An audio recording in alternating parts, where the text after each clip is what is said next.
যে মসজিদের সভাপতি, তুমি যে লাখে 10,000 করে খাচ্ছাও আর 1 টাকার বিনিময় তোমার মায়ের সাথে 70 বার করে জেনা করছাও, এই ব্যাপারে কিন্তু সমাজের মধ্যে কোনো বিচার ব্যবস্থা নয় আছে। বরং সভাপতি আবার মসজিদের জুমার দিন সকলের উদ্দেশ্য করে বলে, তোমরা নামাজ পড়ো, তোমরা মসজিদে এসো, তোমরা একটু দান করো। সভাপতি পকেট থেকে ওই যে লাখে 10,000 পেয়েছে, ওতে ইনকাম করা লাগেনি, উদ্বৃত্ত ওই পকেট থেকে 10,000 সুদের টাকা বের করে কয়, আমি 10,000 টাকা দিলাম। মাশাল্লাহ মাশাল্লাহ, মুসাল্লিরা কয় মাশাল্লাহ। ইমাম এইবার দোয়া ধরে, ও আল্লাহ সভাপতির আব্বা মা কবর জগতে ধরে ধরে জান্নাতে দিয়ে দাও, ওর ছেলে মেয়ে যা রয়েছে বেশি বেশি সুদ খাওয়ার তৌফিক দাও। আছে না এরকম দোয়া? ভাইরা আমার, আল্লাহ পাক রব্বুল আলামিন বললেন ঈমানদারের 11 নম্বর গুণ হবে ওয়াল্লাযীনা হুম লিয-যাকাতি ফাঈলুন। ঈমানদার যাকাত ভিত্তিক অর্থ ব্যবস্থা কায়েম করবে, যাকাতের ব্যাপারে ঈমানদার কর্মতৎপর হবে। ভাইরা আমার, একটা ছোট্ট কথা বলি। আমার এক মুসাল্লি রয়েছে, সে আবার আমির সাহেব। আমির সাহেব বুঝুন তো, জামাত ইসলামের না, তাবলিগ জামাতের আমির সাহেব। সে যে জামাতের হোক, আমির সাহেব 4 তলা বাড়ির মালিক, ইয়া বড় ব্যবসা খুলনা শহরে। বেচারা দাড়ি এই পর্যন্ত, মাথায় ইয়া বড় এক টুপি দেয়, পাগড়ি জুব্বা সবসময় থাকে। আমি তো চিন্তা করলাম, আমার মসজিদের সব থেকে বড় মুসাল্লি আল্লাহওয়ালা বুজুর্গ মানুষ। আমার মসজিদের সেক্রেটারি বলছে, হুজুর বুজুর্গ বলে ওকে আপনি আর অপমান করেন না, ওরে যদি আপনি বুজুর্গ বলেন সারা দেশের বুজুর্গের অপমানিত হবে। বললাম কেন? কয় ও 4 তলা বাড়ি করেছে, ব্যাংকের থেকে লোন তুলে, ব্যবসা করছে লোন তুলে, ঘরে বাড়ি সব কিছু লোন আর লোন। আছে না নাই? সব লোন। অথচ ও 4 তলা বাড়ি করার কি দরকার ছিল? আচ্ছা 4 তলা বাড়ি করেছে, ও আবার লোন দিলে আবার ব্যবসা করে, কোটি কোটি টাকার মালিক, কিন্তু লোন শোধ করে না। এদের কি হবে? এরাও তো নিজেদেরকে ঈমানদার দাবি করে, কিন্তু আল্লাহ পাক বলছেন এরা ঈমানদার। জোরে বলেন না কেন? ভাইয়ের আমার, 11 নম্বর বললাম, এবার কয় নাম্বার? এটা হচ্ছে সব থেকে বড় ঝামেলার পয়েন্ট। আল্লাহ পাক রব্বুল আলামিন ঈমানদারের 12 নম্বর পয়েন্টের কথা বললেন, ওয়াল্লাযীনা হুম লিফুরুজিহিম হাফিজুন।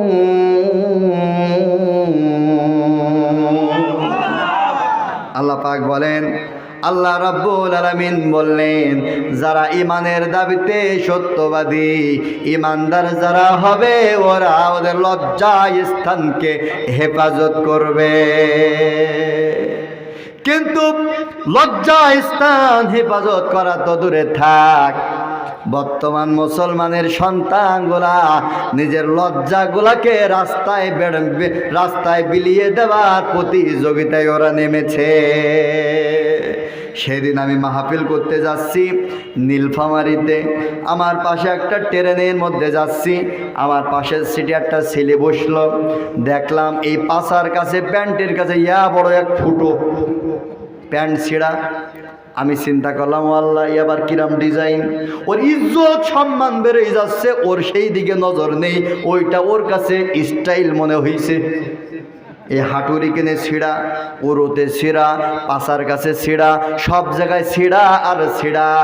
বলুন তো দেখি, এইটা কোনোদিন মডার্ন হতে পারে নাকি? এইটা কোনোদিন স্টাইল হতে পারে না, এইটা কোনোদিন ডিজাইন হতে পারে না। বরং এইটা লজ্জা শরমের মাথা মুসলমানের সন্তান খেয়ে বসেছে। এটা তো ছেলেদের কথা বললাম, মেয়েদের কথা নাই বা বলি? বলবো ভাইয়ের আমার সমাজের মেয়েরা আমি এই যে আপনাদের সামনে বসেছি, আমি কিন্তু শুধু মাদ্রাসায় পড়া হুজুর না, আমি কিন্তু ইউনিভার্সিটির একজন ছাত্র।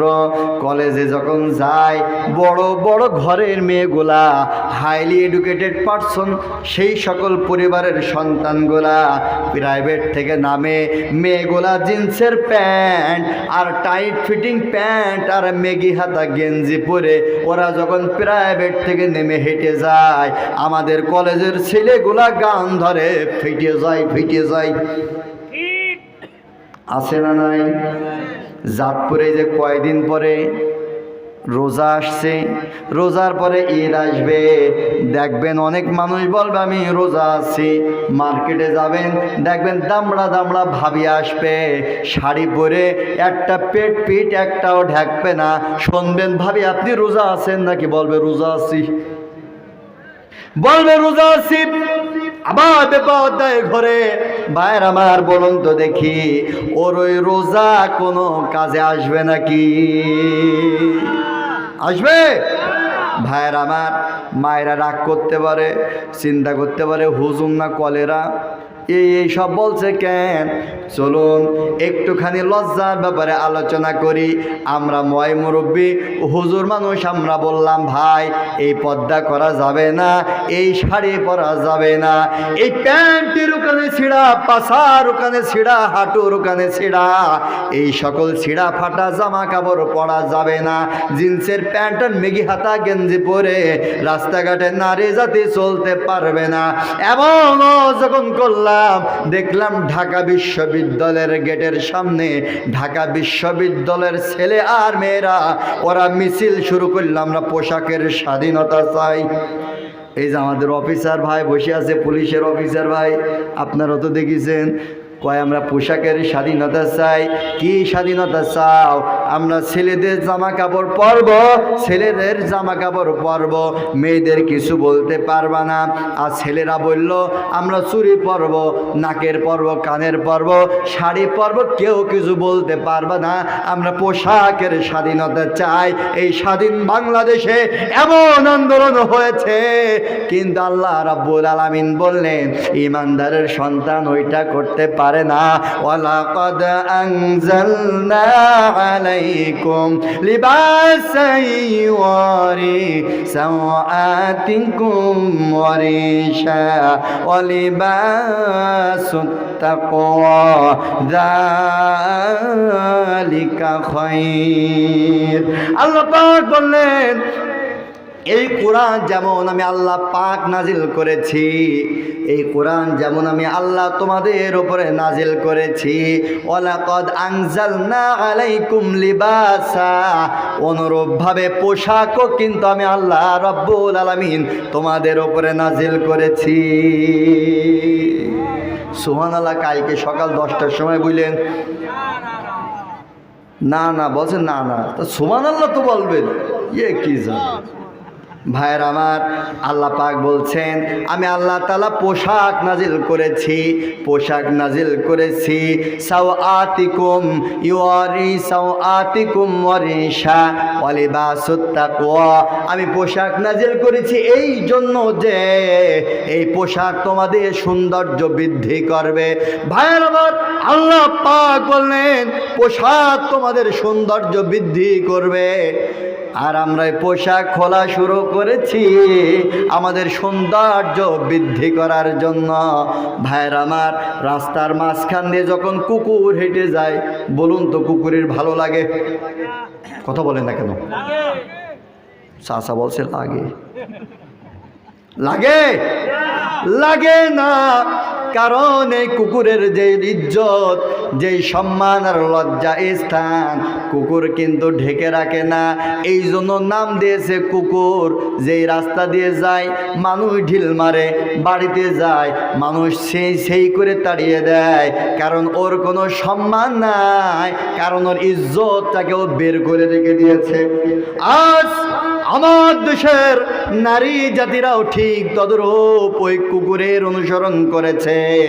আল্লাহ পাক বলছেন, আমি পোশাক দিলাম তোমাদের সৌন্দর্য বৃদ্ধি করার জন্য, কিন্তু আমার দেশের মেয়েরা পোশাক খুলেছে ওদের সৌন্দর্য বাড়ানোর জন্য। মাঝে মধ্যে ফেসবুকে আসে অমুক নায়িকা সাহসী পোশাক পরেছে। যারা অনলাইন ব্যবহার করেন এরা দেখতে পাবেন, অমুক নায়িকা সাহসী পোশাক পরেছে। কি সাহসী পোশাক? আগেকার সময় সাহসী পোশাক ছিল যুদ্ধের পোশাক, আর বর্তমান সাহসী পোশাক হইল যে যত খুলতে পারে ওইটা সাহসী পোশাক।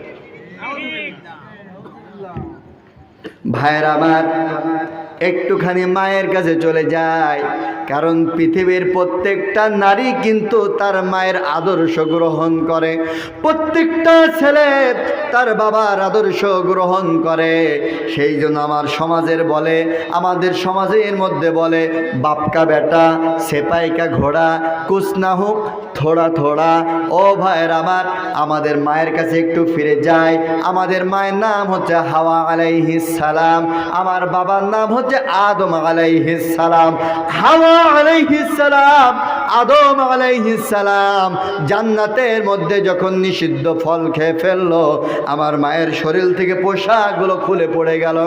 আমার মা হাওয়া আলাইহিস সালাম উলঙ্গ হয়ে গেলেন, আমার বাবা আদম আলাইহিস সালাম উলঙ্গ হয়ে গেলেন। আমার মা আর আমার বাবা নিজেদের লজ্জা স্থানকে আবৃত করবার জন্য তারা জান্নাতের মধ্যে ছোটাছুটি করা শুরু করলেন। ছুটতে তারা একটা গাছের কাছে গিয়ে পৌঁছালেন। গাছটার পাতা ছিল অনেক বড় বড়। আমার মা হাওয়া আলাইহিস সালাম ওই বড় বড় পাতা 5টা পাতা ছিঁড়লেন, 5টা পাতা দিয়ে নিজের লজ্জা স্থানকে আবৃত করলেন।